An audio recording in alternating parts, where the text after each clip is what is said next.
Good morning po.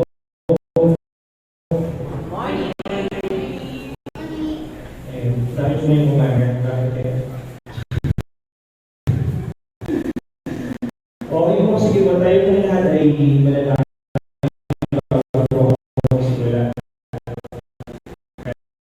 Dahil po sa umpisa, naniniwala po o Diyos na hindi Panginoon na aksidente ng mga usahin na ito. Iwan na kinalhana mo na ang bawat isa Lord God ay makaging sa aming bahay sa bahan upang ikaw ang aming salamatan, papurihin Lord God sa iyong kabutihan sa aming mga buhay.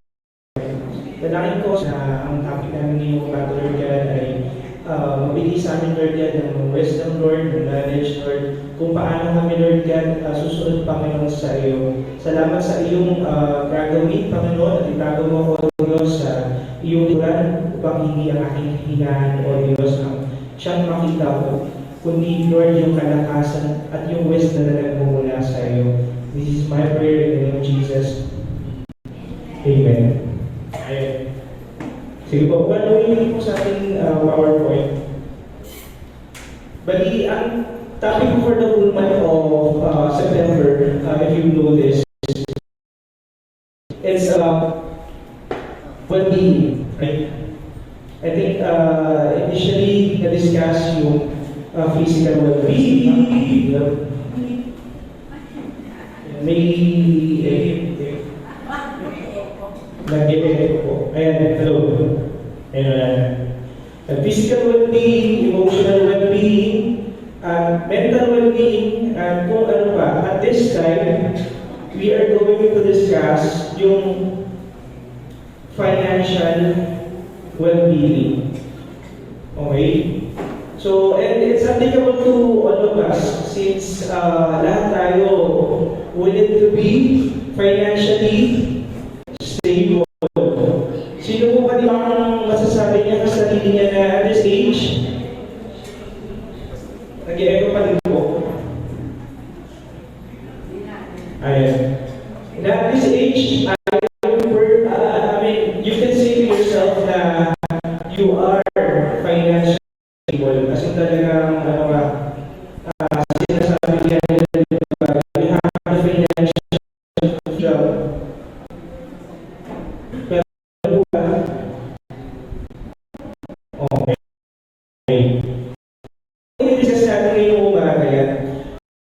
So, ang ating po nilagyan ng wellness.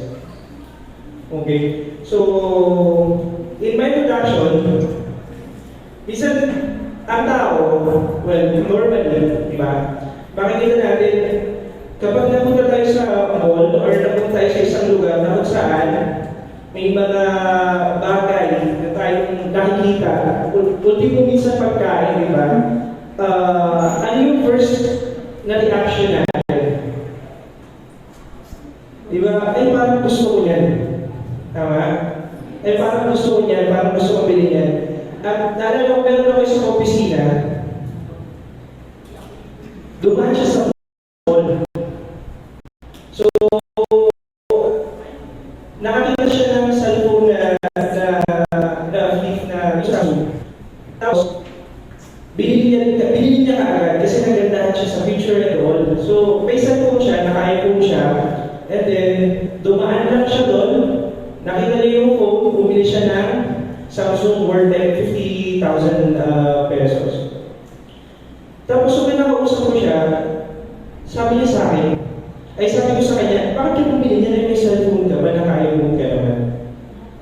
Wala, nagandahan kasi ako, sabi ko, pininto pa ng cellphone na, na ma-flip or yung natutupik, yung familiar kayo, na, ayun, basta kung ano man yung, natutupi siya na cellphone. So, binili niya lang, pero at that time, it's not a need. Okay? So, dahil nagustuhan niya lang, bumili siya nun. At, base sa aking observation, ganun siya. Minsan, makikita mo siya, ang daming nalalala yung pagkain, kaya pati ako, nasasama sa blessing. Kaya, minsan, hindi na ako nagdala ng food. biglang may kapila siya, may pagkain dyan. Pero hindi niya naman kaya ubusin. Ewan ko siguro, generous din siya at some point. But the thing is, may mga pagkakataon na bumibili siya ng mga bagay na hindi niya kailangan dahil lang nagustuhan niya. And how many times sa atin na nandito, nakita natin yung sarili natin na gano'n. Dahil nagustuhan natin isang bagay, binibili natin ito kahit hindi naman natin siya kailangan. Meron po ba? Ay, mukhang lahat talagang pag bumibili dito, kailangan na kailangan. Kasi talagang hindi talaga sila hindi sila nasisilaw sa mga nakikita nila sa daan. Kung pinakita silang beauty shop, coffee shop, kaya hindi naman nila kailangan ng daday, talagang hindi sila bumibili. Meron po ba? Mukhang wala talaga. Kaya, so meron lang namin. Meron pa dyan, meron pa rin ba?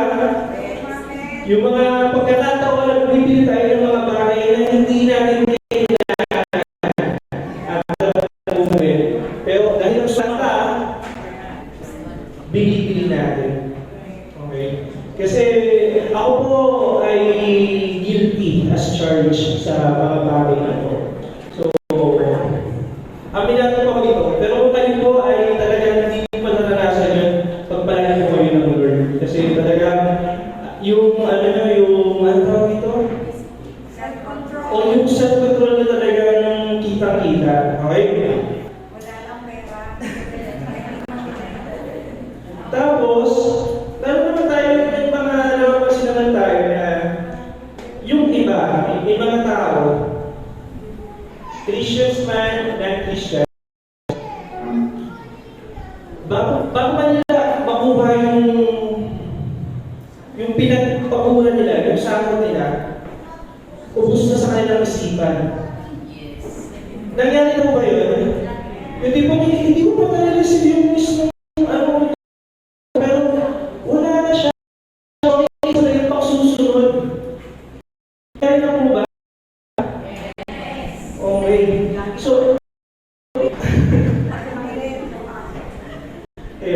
So, lahat ng mga bagay na yun ay nangyayari.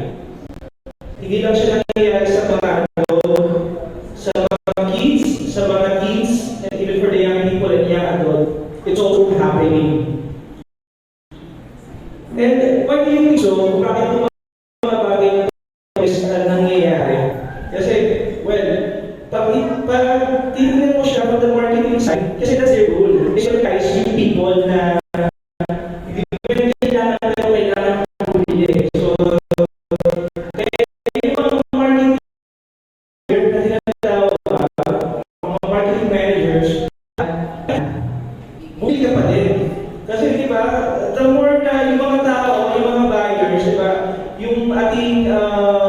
behavior when we buy, that is something that is also being studied ng mga marketing managers, diba, ng mga research studies nila, na kung saan, dapat itong tao na to, kahit hindi niya kailangan, bumili pa rin siya.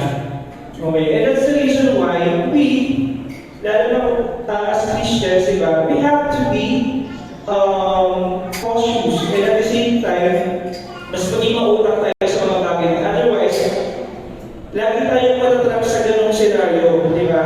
We will always catch ourselves na, okay, bumili na naman ako ng hindi ko kailangan, ay nasa bahay lang, di ba? So, ayun po. Okay, now let's see and understand. Ano nga ba yung term na financially healthy? Okay? Or yung financial health. So, what does it mean to be financially healthy? So, nag-research po ako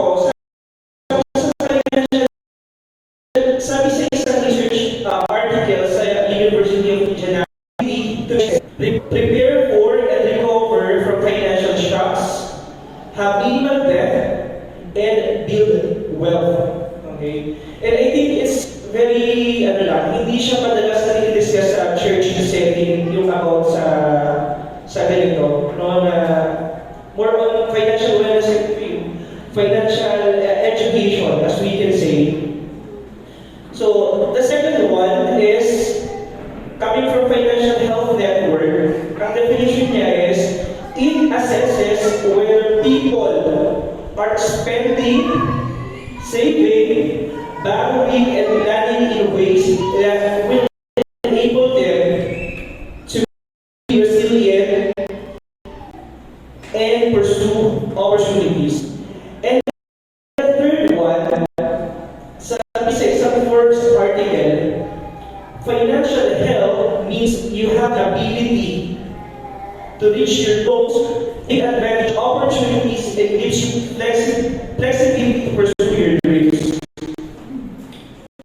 So, parang ang bigat mo, na parang okay, in order for us to say that we're financially healthy, kailangan namimit tayo kung meron tayong kakayahan na ma-reach yung mga goals natin in lives na hindi tayo nandodraw sa ating mga utang or bagay na alam natin na diba, pabayaan. Kasi yung mas save and to achieve yung mga dreams mo, yung mga dreams natin. At ang bigat na kasi nung definition niya to become financially healthy. At lalo na, ngayon, sa susunod na slide, ayan, there's a study conducted, 70% of Americans, so they reported na yung mga adults sa kanila, they're stressed about money. Okay? Talagang, kumbaga, they became anxious, diba, about their finances. Now, sa Philippines, makikita managing them was important to be a challenge for 7% of the people respondents. So, we can associate that 7% of Filipinos are they have challenges pag manage na kanilang mga finances. So, pag manage na kanilang mga utang, and 51% of the Filipino respondents were stressed about their current financial status. Kasi, bakit sa kabinahin ko kanila, diba? Bago pa nila makuha yung sasahuhin nila, kaso sa kanilang masipan, ang dami na kanilang ikakapagkasinitan, may tendency tayo na shoutout sa TikTok, yan, tapos sa kalsada, tapos sabay-sabay ka na yun. Tapos yung pag dumating ka, halala, sige, pakibayaran mo muna, pabayaran ko na lang sa'yo. Di ba mga ganun, pakamulo muna, ganyan. Tapos, ngayon, ang nangyayari is, yung kakayahan natin na mag-gastos sa mga kailangan natin, minsan, na ipapabayad natin sa mga hindi naman natin kailangan. Dahil nandiyan na eh. Diba? So, nasisira yung natin, yung discarte natin sa pag-manage sa ating mga finances. And when that happens, anong kadalasan nangyayari sa atin? Na-stress tayo, okay, ano kaya kakainin ko bukas? Diba? May pamasahin ko tapos sa isang araw, mamaya. Ayan. So, kakasya ko ba yung budget ko for the whole week, for the whole month? Diba? Lalo na sa mga nagtatrabaho dito, that's really, a challenge, kung paano mag-budget. Diba? Lalo na pang-pension de peligro na. Karami talagang kailangan natin makapagpuso. Diba? Hindi pa nakakalis yung notification dun sa mga bago na, okay, naman na hindi pa tayo pahinga ng mga buwan. Naranasan niyo ba yun? Ayan, ang maganda na naranasan kasi normal sa atin na maranasan dahil mga tao. Pero, ayun nga, that's one of the things, di ba, na makikita natin. So, finances or mismanagement of finances can cause anxiety. Right? At kumbaga, when it causes anxiety, so emotional, mental, tapos physical, madadami na lahat. Kumbaga, lahat siya, connected siya. So, di ba, ganun kapag na-stress ka, mag-react yung katawan mo, hindi na kaya, ganyan doon. So, at ang mga causes yan, when someone is financially, di ba, unstable or he's mismanaging yung finances na meron siya. Kasi nangyayari siya. Now, next, let's actually what are common mistakes on financial management. Ayan, basahin siya. Number one is not knowing where their money is going.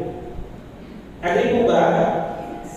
Yung kapag sumahod ka, tapos 5 days pa lang ang nakalipas,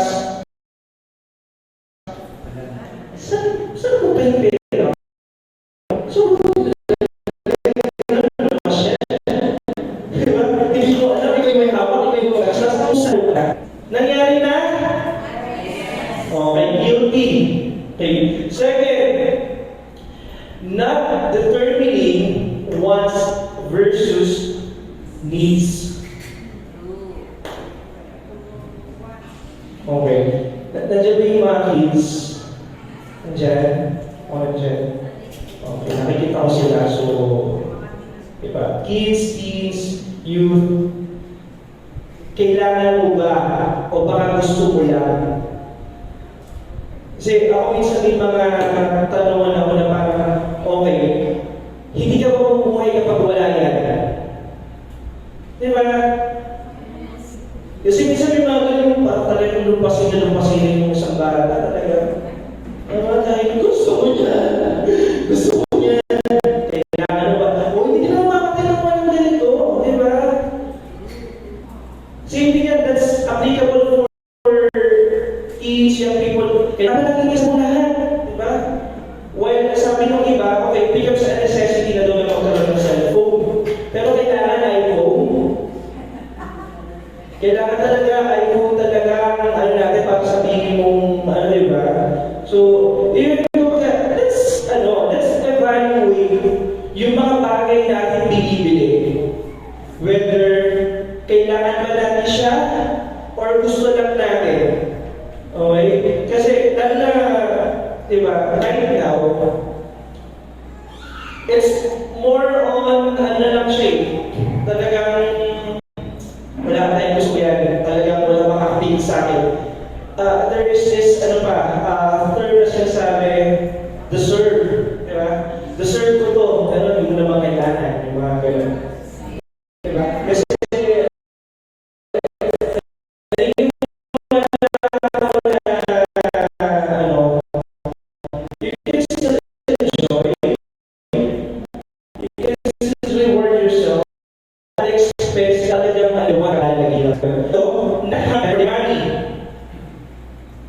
naranasan nyo yun, parang may pera. Okay, sige.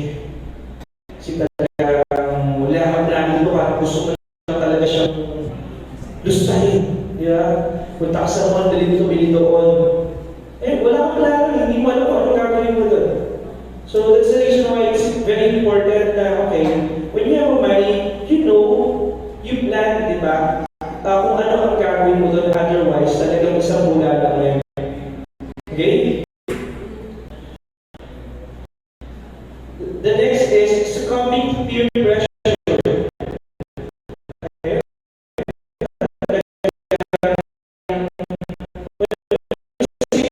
Peer pressure, diba? Hindi, pilitin mo, ganyan. Ganito, manood kami ng sine. Diba? Manood kami ng sine, alam mo wala ka namang budget. Diba? Walang budget para sa mga ganong mga bagay pa. Pero dahil manood ang sine ang buong pagkata, ikaw lang hindi. Ngayon, di sumama ka na, ganyan.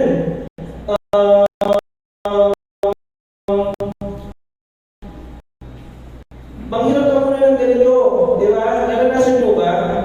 May nakaranas na ba na kailangan pang ipaghiram, bagay na yung parang makasama lang na talaga, maging doon sa group na meron siya. That happened po ba? If no, that's fine. Pero if it happens, okay, nangyayari talaga siya. Okay. Kasi that's the influence of yung mga kaibigan natin.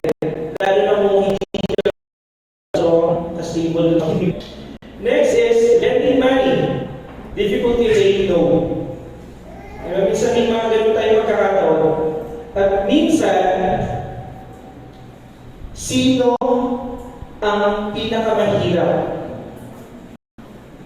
na hindian?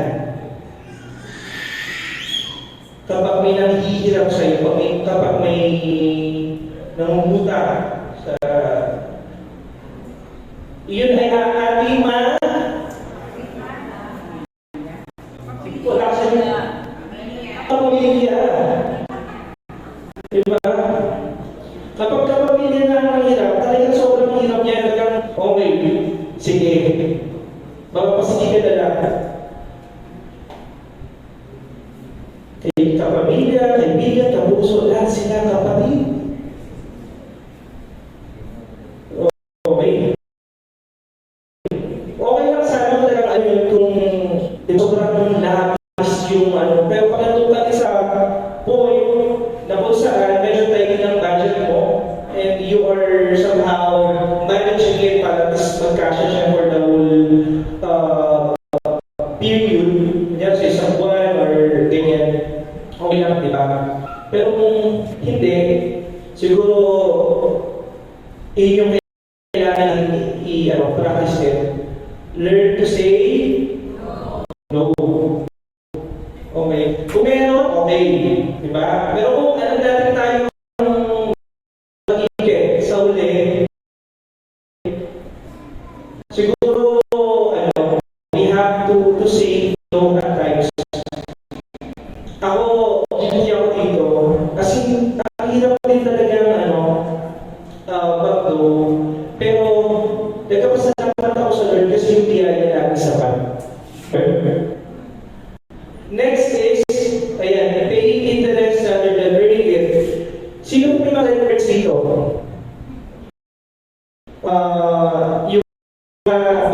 Yung mga lending apps, di ba? Yung mga lending applications na kung saan pwede diyang manghirapan ganyan. Tapos sobrang laki ng mga interest nila like 2% ganyan and all. Sobrang taas. So, minsan, ang tendency nun is may mga credit users, they're just no?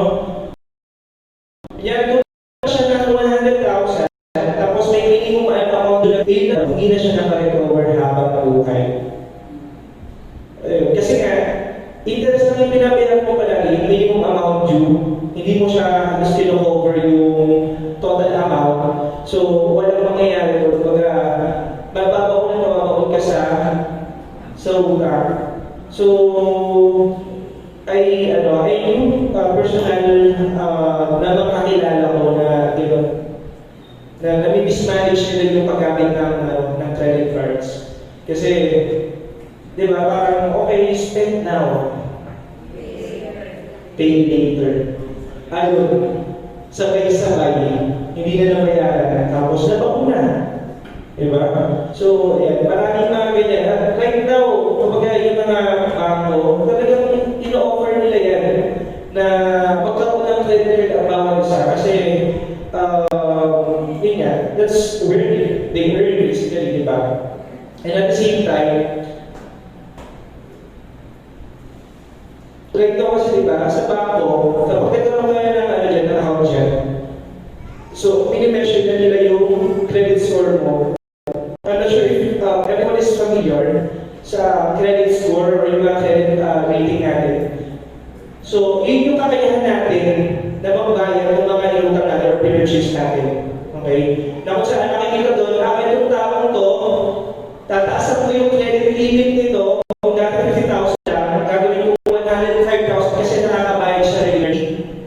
Ngayon, yung credit score mo tumataas din kasi kapag regular ka nakakabayad. So, may monitoring na ginagawa. It's more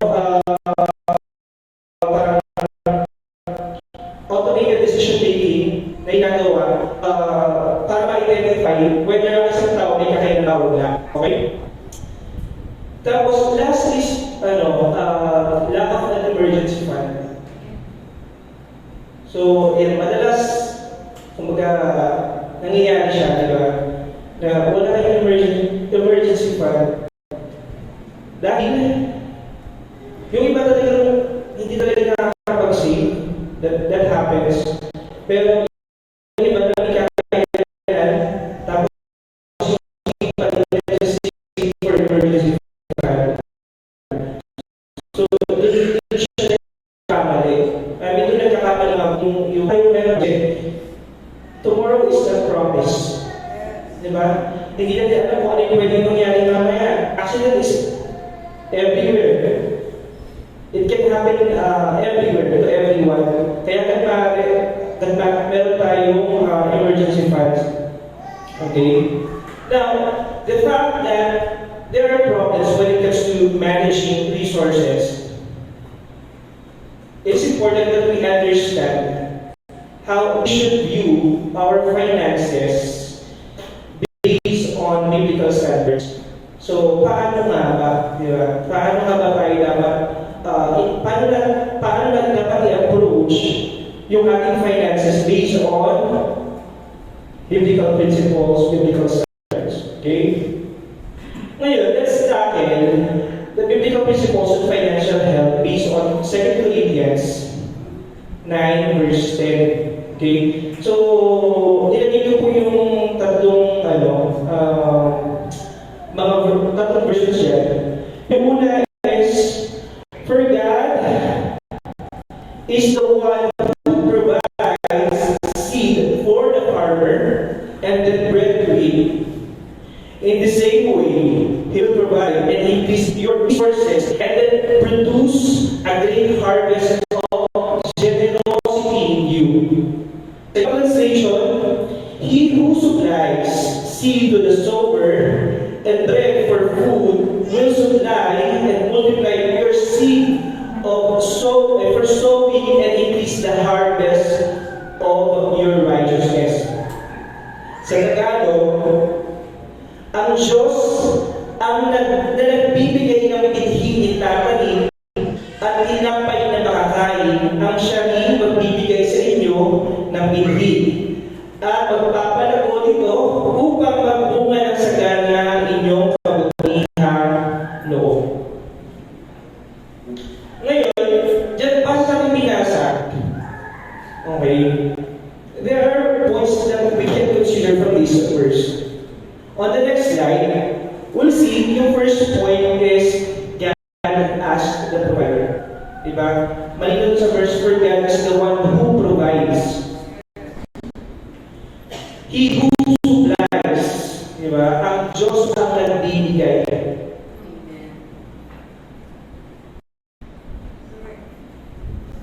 As Christians, we have to understand na lahat ng meron tayo, diba? Every good and perfect gift comes from God. Okay? Lahat ng meron tayo, lahat ng pinapakilip natin, lahat ng mga possessions na meron tayo, we have to acknowledge that these things are coming from God. Okay? At sa palagay natin, bakit kailangan natin maunawaan? And why do we have to, or why this verse emphasizes that God is the one who supplies? No? Bakit kaya? It is because the Lord is dependent on Him.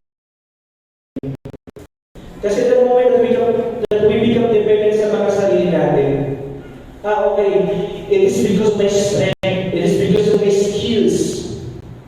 Kaya nandito ako sa posisyon ko ngayon, kaya nandiyan ka sa posisyon mo ngayon, kaya mayaman ka. No. Hindi ganun. Diba? Kaya mahalaga na dapat, okay, kaya i-acknowledge mo na lahat ng mga bagay, maybe your talent, diba, possessions, money, lahat siya nagagaling sa Panginoon. Kasi He is the source. He is the provider. Amen? And it also helps us to understand na pagiging humble kasi hindi sa atin yun eh. Diba? Pag alam natin ng isang bagay hindi sa'yo, diba? It teaches you to be humble na okay, galing sa Panginoon eh. So, ibigay natin yung para sa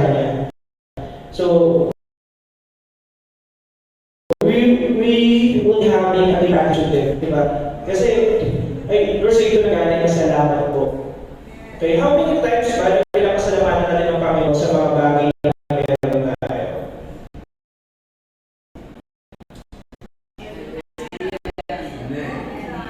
Diba? Sa Panginoon. So, let's be parang habit na magpasalamat tayo sa Panginoon sa mga bagay na pinagkakaloob niya sa atin.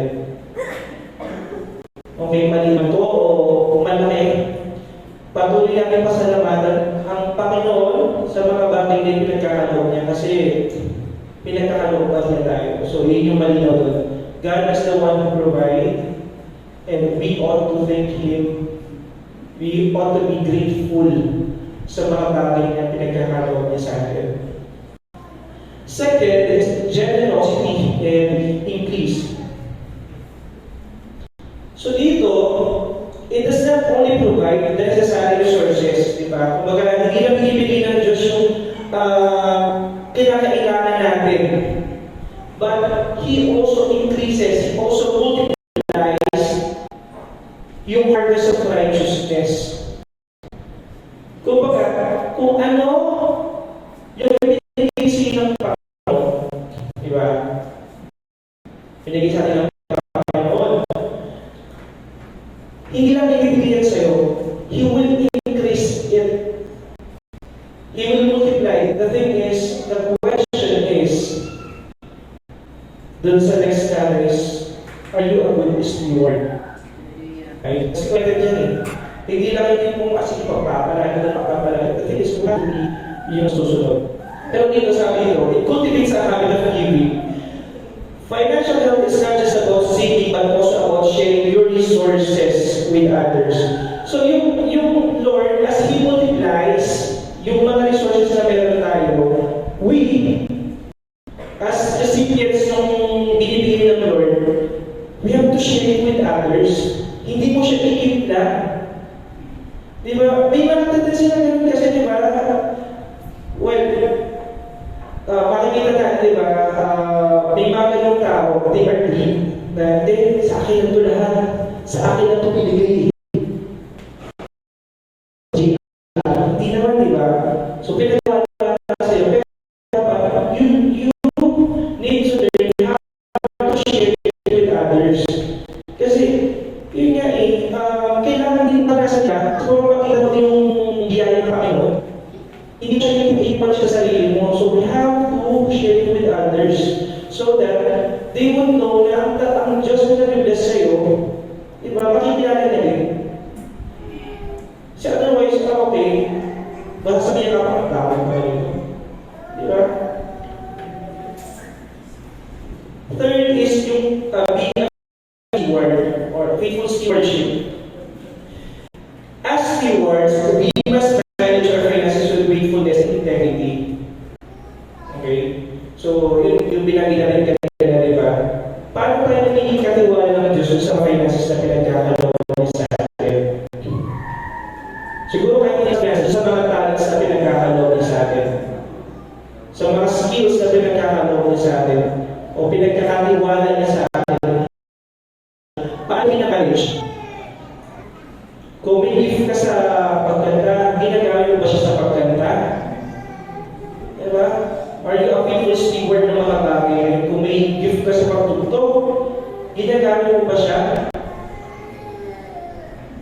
At kung ito ay pindas ng Lord to become faithful, paano tayo good steward? Nagiging katiwala ka. Yung sa mga siya sa ating kanina, di ba? So,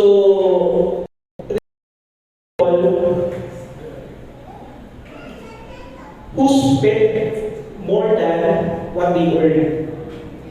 Tama? Yung tipong, pinyan sa account is 100,000, ang gastos mo talaga, 200,000. So, may utang ka pa, di ba?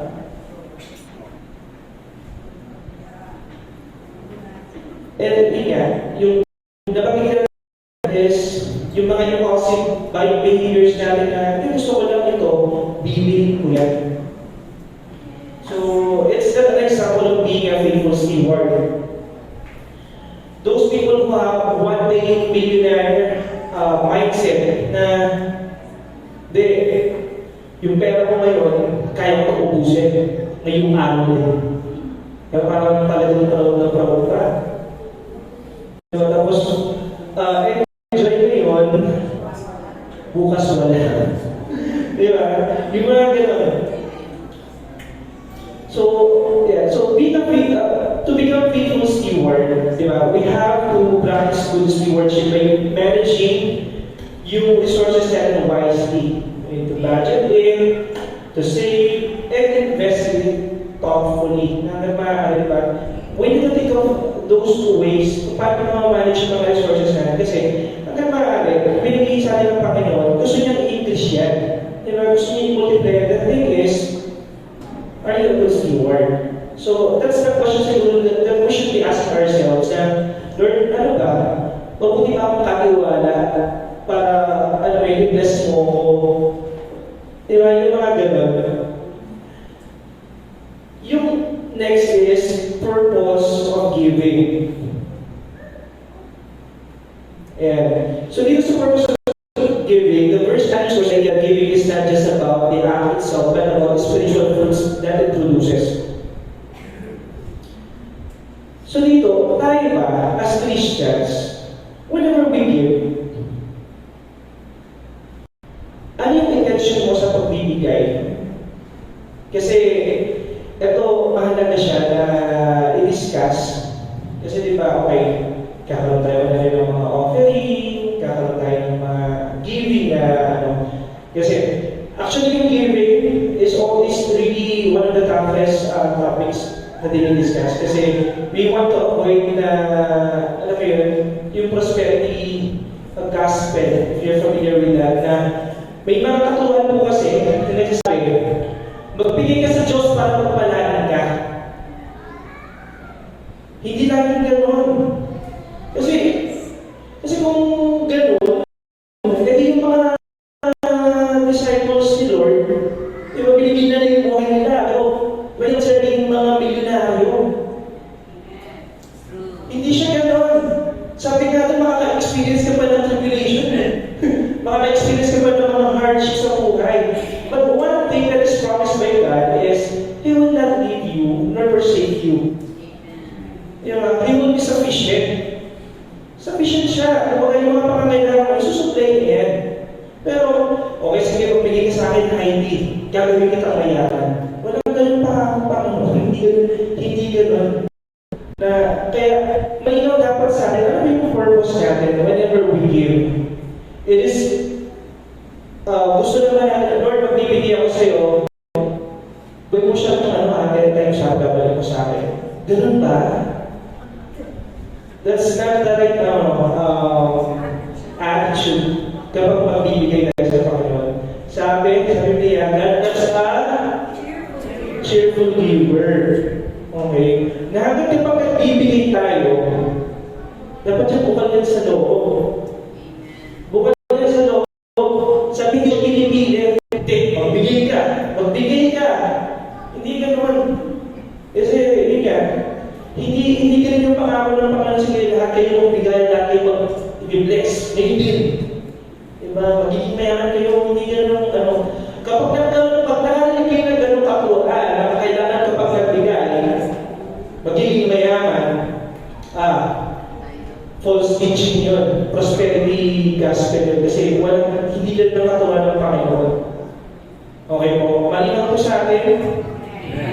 So it is important that as we give we must give cheerfully. At yung intention natin, it is to bless God with what we have. Okay? Kaya natin masasabi natin natin, hindi mahalaga kung gaano kanina yung bibigay mo. If it's coming from your heart, and you know, di ba, the Lord spoke to you kung ano yung dinedesire na puso na bigay sa Panginoon, that's completely fine. Okay? Kasi it's between you and your God. Kaya, we have to give Panginoon. At whenever we give to the Lord, best effort natin sa work. Diba? Bibigyan natin ng best effort natin sa work kasi pagbibig pa din yan eh. Binibigyan natin yung sarili natin, yung para sa Lord. Pero hanggat maaari tayo, whenever we give cheerfully.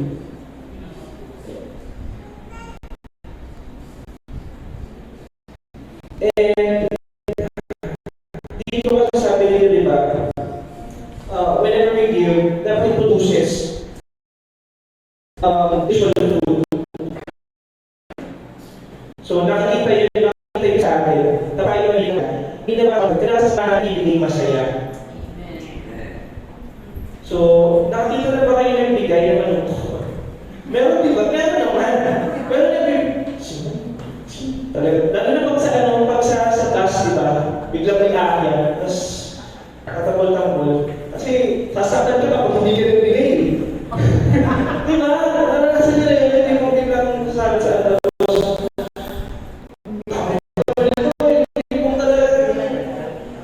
Di ba? May mga ganun mga pagkakataon, di ba? Ano, bigay ka ba o hindi? Hindi, hindi na sasaksakin mo na.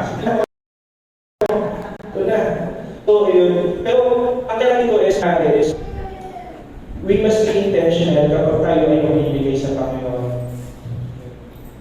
Alam dapat natin yung motivation natin kung bakit tayo mamibigay sa Panginoon. It's not just about, the Lord blessing us. It's more about blessing Him. Okay? Kasi siya na yung una nabigay. Una na siya nagbigay. So, it's more of our acts of thanksgiving. Pinakita na sa Lord na para sa kanya. And that is applicable to everyone. Walang exception dito. Bata ka man, young people ka man, na sige naman sinabi sa Biblia, sige, accepted mo na lahat yung mga bata sa pamibigay. Or accepted yung mga sellers sa pamibigay. Hindi. Kung ano yung nais ng puso mo na ibigay sa Panginoon, it's between you and your God na nasa iyo, sa aking pamibigay. Okay po? Now, I have a few, sige po, ayan, additional tips to become financially healthy. Number one is budget wisely. Create a budget to choices. So, you're not necessary. Ako po ginagawa po siya.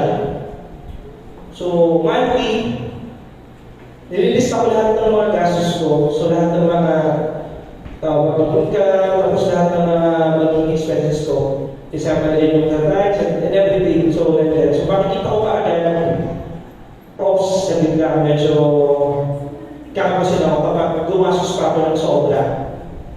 So, yan, ginagawa ko po siya kasi talagang regular ko po itong ginagawa yung budgeting. Nag-trade po ako na tracker. Well, sa cellphone po, meron po yung functionality. So, that helps. Para hindi tayo sumusobra dun sa kikitain natin kasi dun tayo ng problema eh. At isa pa rin yung isa di ba? Kaya siya uuwi, di ba? Parang, ako pa naman, hindi ako yung tipong, may lumapit sa mga tao. Dahil sa ganito ganyan, nahihiya ako. Pero the thing is, ganito ko siya ginagawa. Even sa ngayon, talagang, lang, tayo ganyan. So, natatrap na yung budget niya, ako yung budget ko. So, nakikita namin kung okay.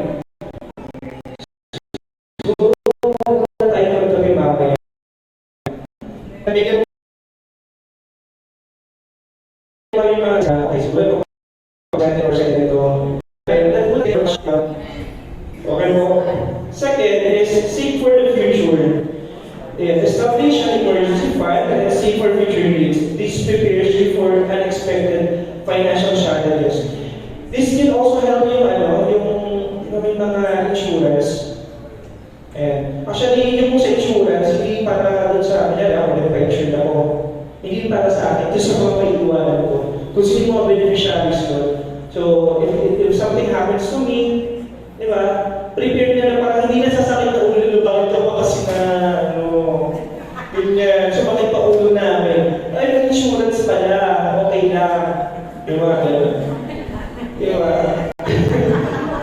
Pero, hindi po yung purpose na insurance. Kasi, hindi ka maghihiwal ng sakit ng ulo doon sa mga mahal mo sa buhay.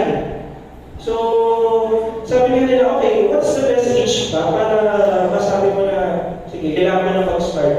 If you can start as early as 20 years old, diba?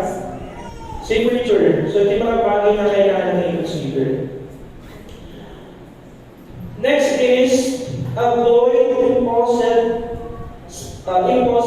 spending. Diba? We need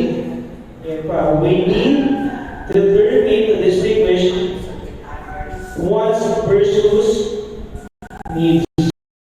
Diba? So, kasi, if makukuhin pa ako nang wala to, yung isang bagay na nakikita ko niya, may gusto ko din, okay. Kasi, pag duman ako sa mall, hindi maaari dapat wala akong dala.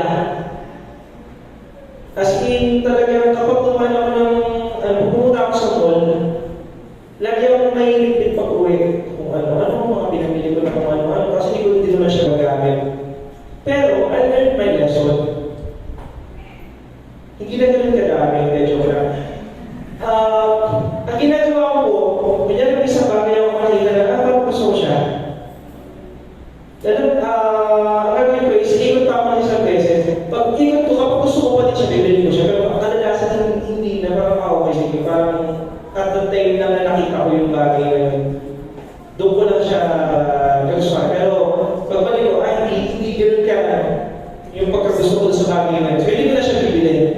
So, yun po yung ginagawa ko para ma-avoid ko yung mga spending or pagbili ng mga bagay hindi ko naman kailangan. Okay? Next is, sympathize with others. Tama po ba? Kasi the moment that you start comparing, kung ano yung meron ka sa iba, ay salita, wala pa akong gano'n. Wala akong consistent salita, hindi ko kami. Diba? So, kinukumpare ko kasi, sabi na comparison is the thief of joy. Kasi hindi ka nagiging masaya kung ano yung meron ka.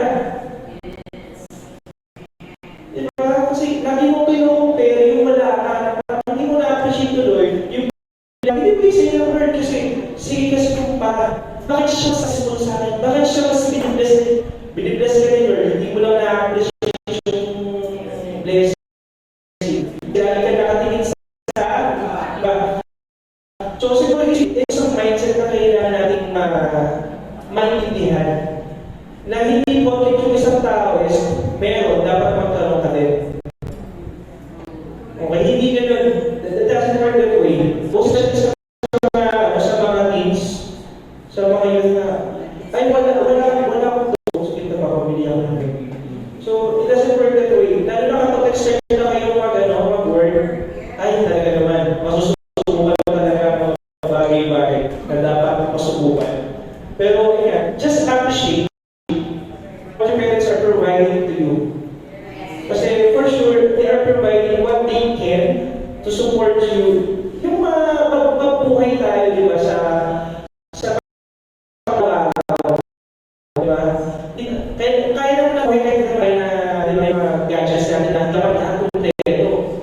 May cellphone ka na, may tablet ka pa, may laptop ka ba? Diba? So, hindi siya ganun palagi kasi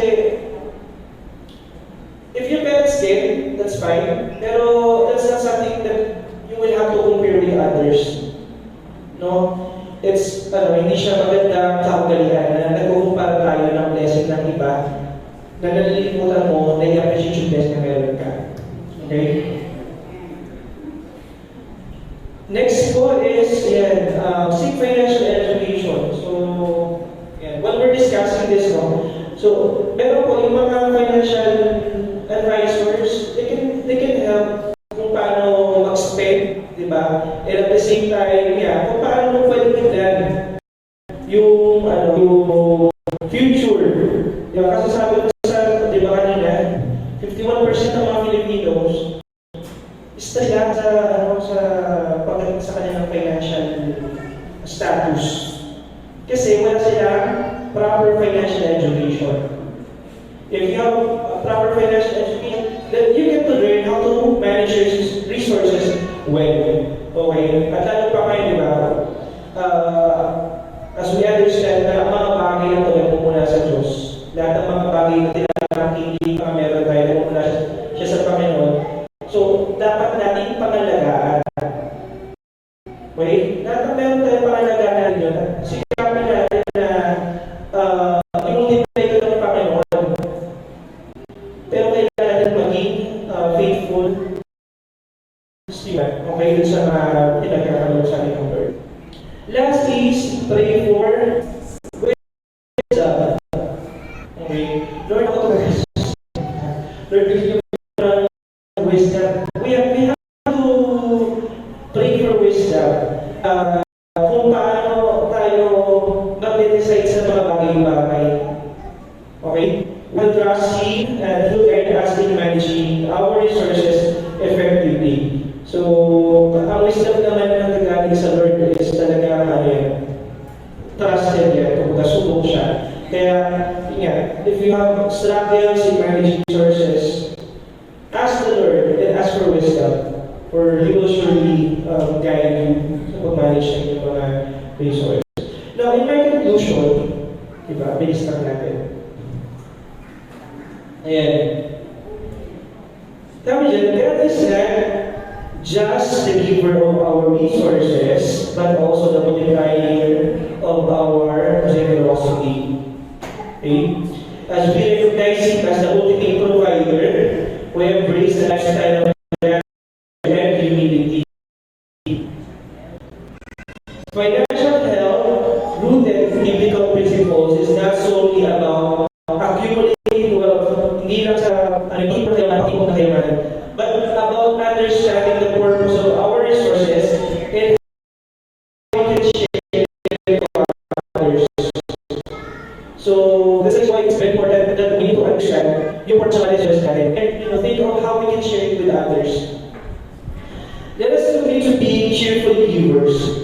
Trust that as we sow seeds of generosity, God will provide for our needs and multiply our efforts for His glory. In doing so, we find true financial health, not just in material wealth, but in the richness of relationship and the joy of living. Remember, we are blessed to be a blessing.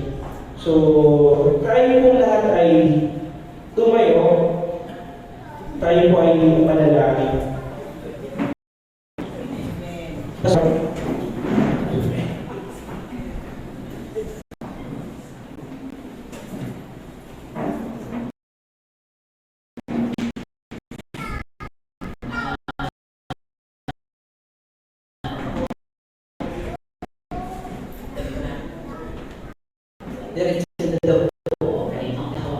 We as individual na believer, makapag-breakthrough po tayo. Sapagkat nais ng Diyos na ito po yung program, ang plan ng Panginoon na ay pagalangin upang maging pagpapala at magkaroon po ng tamang wisdom kung paano tinuturuan po kayo sa lahat ng bagay sapagkat hindi mo pinanais ng oras, hindi mo kayo sa kalagayan na lagi na lang mangungutang, kasi nakikita ko si ate, nakikita ko si kuya, nakikita ko si sister, si brother. Pero tinuturuan po tayo ng Panginoon ng tamang karunungan sa bawat pinagkakatiwala po niya sa atin. At lahat ng pinagkakatiwala po ng Panginoon, ninanais ng Diyos na maging tapat po tayo sa lahat ng bagay, maging tapat po tayo sa lahat ng ating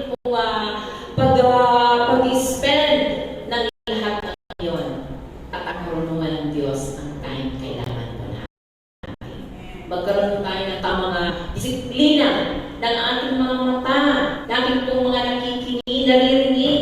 Magkaroon tayo ng tamang disiplina ng pananaw sa kasalukuyan hanggang sa ating pong harap. Tayo manalangin. Lord, narito dakilang Diyos ang buong church.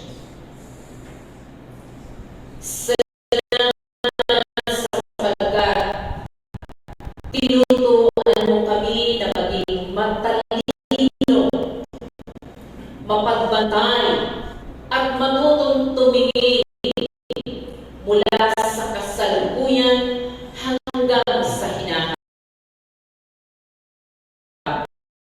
Panginoon, nasa na to,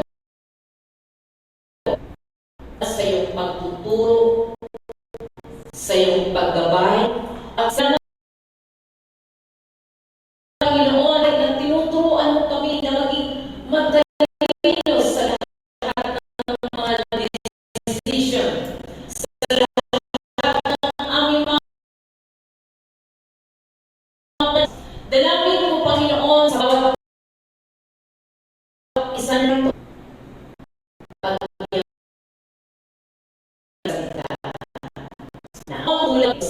Ang kamay na magkahawak ngayon, dumaloy ang iyong pagpapala, dumaloy dakilang Diyos ang iyong kalakasan, karunungan, at kapangyarihan na sa bawat natutuhan namin, Panginoon, matuto kami ng Diyos, tuto ayon sa iyong gabay sa amin. Bawat kamay na magkahawak ngayon, Panginoon, matutuhan din namin kung paano kami magiging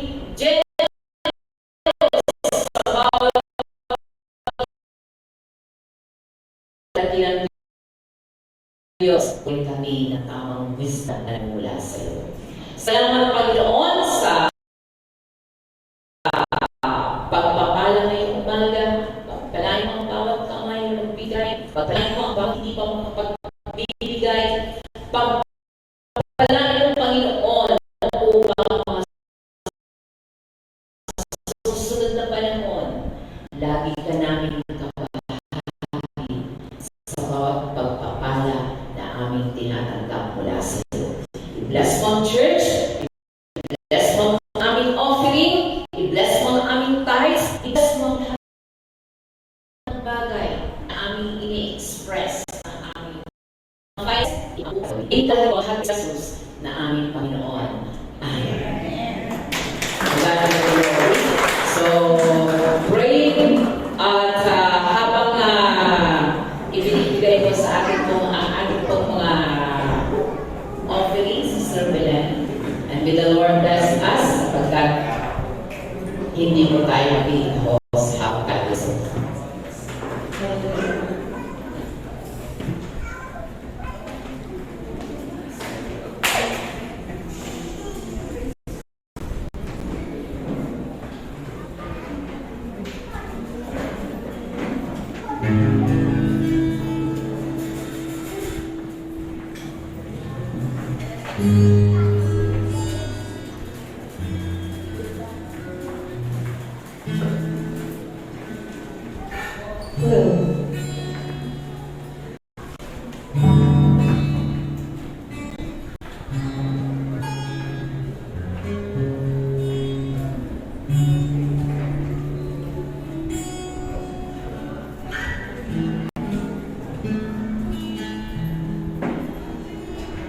Sayang kaibutin na ating Panginoon, magtatapat sa habang panahon, maging sa kabila ng ating pagkukulang, biyaya niya'y patuloy na laan.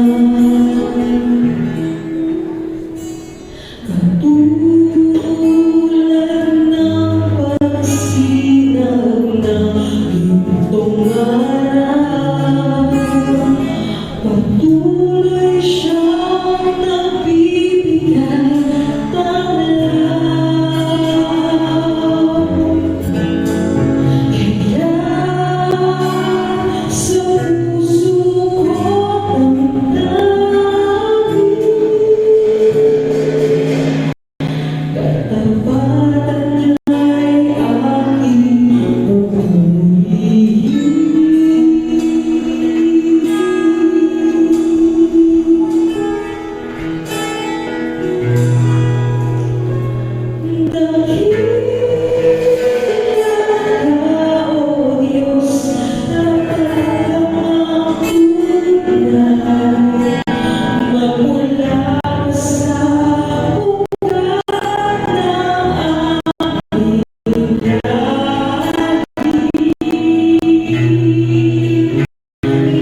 JR sa wisdom na natanggap namin ngayong araw. So, ang ating pong offering verse, salamat sa Diyos, ay mababasa po natin sa Psalm 96 verse 7 to 8. So, give the Lord of families of the people, Lord, glory to them. Give to the Lord the glory due His name. Bring an offering in the amid of His court, working sanctuary. So, mga kapatid sa Panginoon, sabi ko dyan, give what is due to the Lord. So, let us declare po let us declare God's blessing sa Kanyang word, sa Kanyang goodness. The name of the Lord should be declared, or let His promises go to hold on. So, let us come to the Lord with a grateful and thankful heart. Are you grateful, church? Salamat po sa Lord. Huli man daw ang magaling. Nainakabuti. Ang ganda po yung message ni JR po, self-control is the key. Salamat po.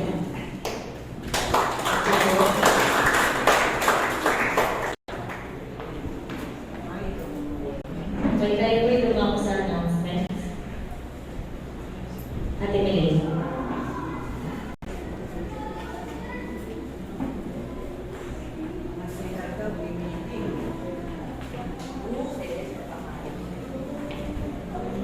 Sister Anne. Sige po, tayo lumako sa ating announcement. Kaya po, midweek service every Wednesday at 6 p.m. via Zoom Live Investigation page. Steve pa rin po ba, Pastor Ax ang ating topic? By Pastor Lani po yun. Pero din po ang ating prayer meeting every Friday. Every Friday at 6 p.m. via Zoom Live at Investigation page din po. Congratulations po pala sa mga nag-OPM last Friday po. Ganyan din po, sige po. Ayan, ang ating topic for the month of October, the truth about salvation. So, October 6, bali, napalitan po, mag-speak na ni Pastor Arvin. That's, tayo last na topic niya. So, October 6 po siya, spiritual and physical health by Pastor Arvin Watson and worship leader niya po, si Sister Faith Watson. Then po, October 13, Depravity of Humanity by Pastor Hazel Lee. Worship leader Pastor Esther TV. October 20, Passion Salvation, Pastor Dante Peralta, and ako po. October 27, Power of Gospel Salvation by Pastor Jerry Rodriguez and worship leader Brother Bernard Lee. And salamat po sa nag-action kanina. So sa next Sunday po, si Brother Wency Everett Aquino, Brother Sister Evelyn Madrigal, Sister Flores. So, 27, Sister Hannah, Sister Lisa Flores, and Sister Ana Pito. Offering verses, so i-note na lang po sa mga naka-assign. So, October 6, Sister Esther CV. October 13, Sister Belen. Diba? October 20, Sister Darcy Rodriguez. And October 27, Sister Liza Peralta po. Ayan po. Next, for the next Sunday. So, ano po yun? For Sunday of the month. Patuloy natin isama sa ating pananal.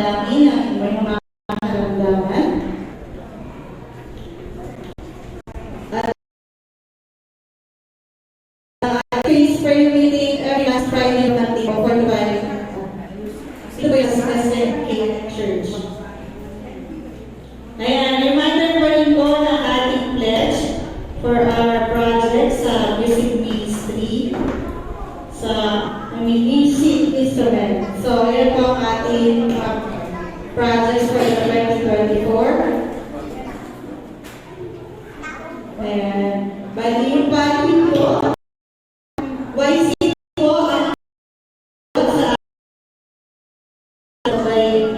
Before po end ng year or bagong family. Sila masaya.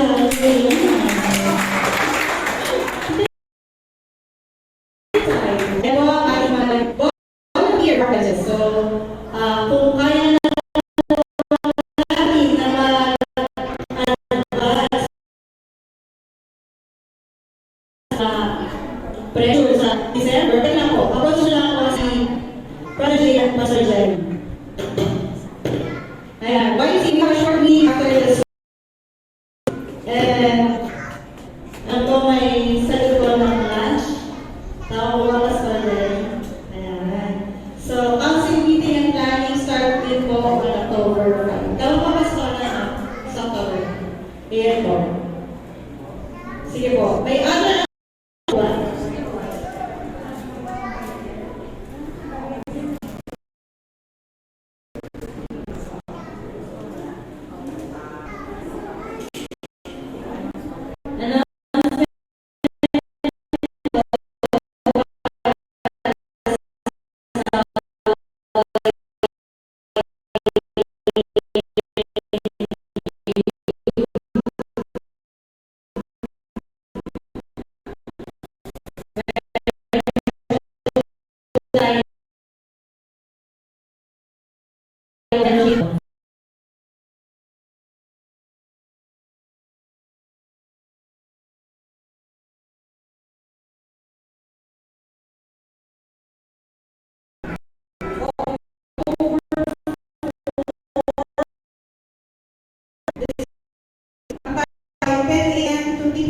So, ang venue kung saan kami nagtapos ng School of Workers.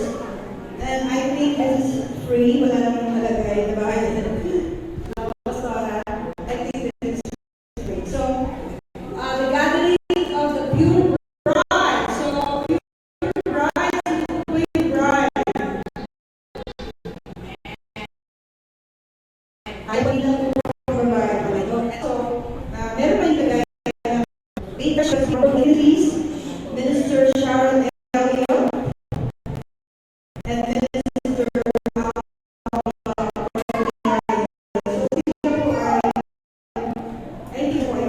so this is empowerment VP.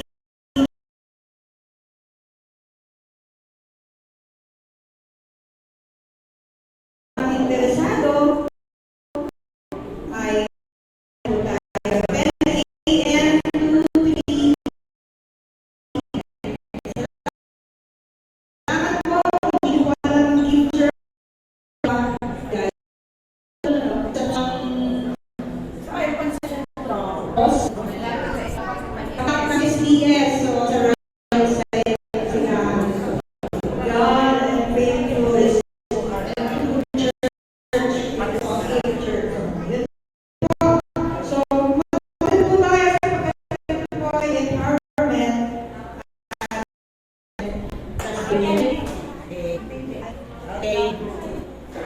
ilan pa sellers na niya? All sellers may meeting up. Doon sa prayer room, diretso lang kayo doon. Ano naman doon yung meeting na masaya naman doon? Basta punta kayo seller. Sellers! Ito po. Sellers!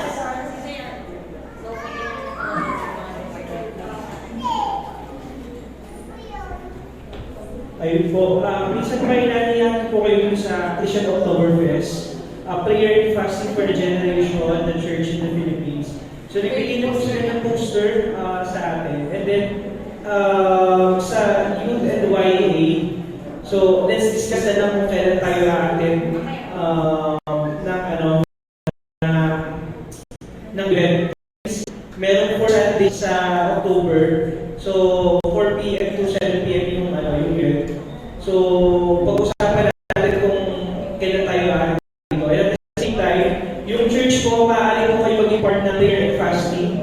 So meron pong link na ipo-provide. Ipapasok po sa GC para na po tayo maging kabahagi po ng ng prayer chain and fasting po ng Oktoberfest. So doon po pag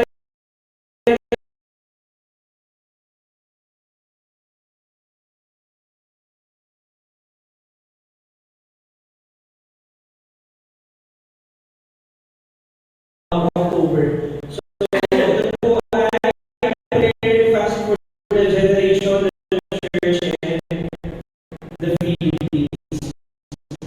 So yun na po. Meron pa po? Okay po lang. Sige po, tayo po ay tumayo para sa ating closing prayer and benediction po. Ginagawa po para sa closing prayer si Ivor po, si Ivor.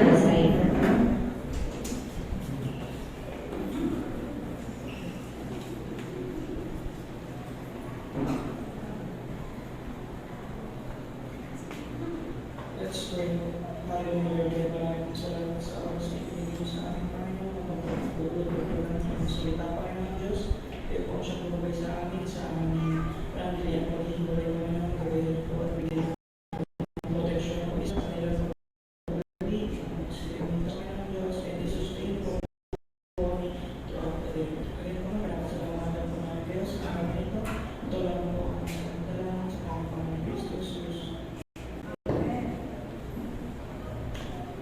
Ang walang hanggang pag-ibig ng Diyos Ama, walang hanggang biyaya ng Diyos Anak, at walang hanggang pamamatnubay ng Diyos Espiritu Santo ay manatili, ngayon at magpakailanpaman. Amen. God bless you all.